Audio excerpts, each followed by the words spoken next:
Il y a au moins 12 faits historiques concernant Jésus que même les spécialistes critiques non chrétiens admettent. Jésus est mort, crucifié, il a été enterré.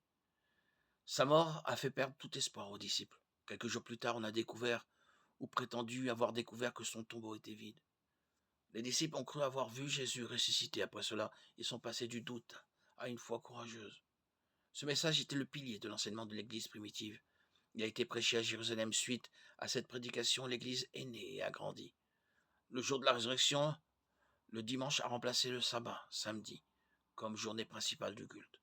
Jacques, un sceptique, s'est converti quand il a lui aussi cru avoir vu Jésus ressuscité. Paul, un ennemi du christianisme, s'est converti suite à une expérience qu'il croyait être une apparition de Jésus ressuscité. Même en cas d'objection à cette liste, quelques-uns seulement des éléments qui la composent sont nécessaires pour prouver la résurrection et confirmer l'évangile. La mort, l'enterrement, la résurrection et les apparitions de Jésus. 1 Corinthiens 15, 1, 5. Bien que d'autres théories puissent expliquer l'un ou l'autre de ces faits, seule la résurrection explique et rend compte de chacun d'eux.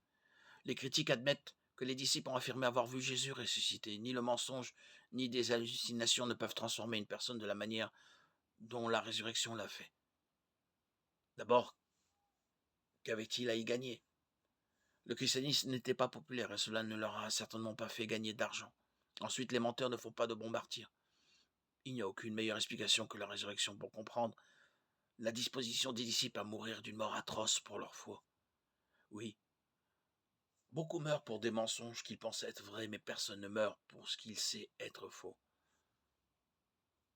Christ a affirmé qu'il était Yahvé, qu'il était Dieu.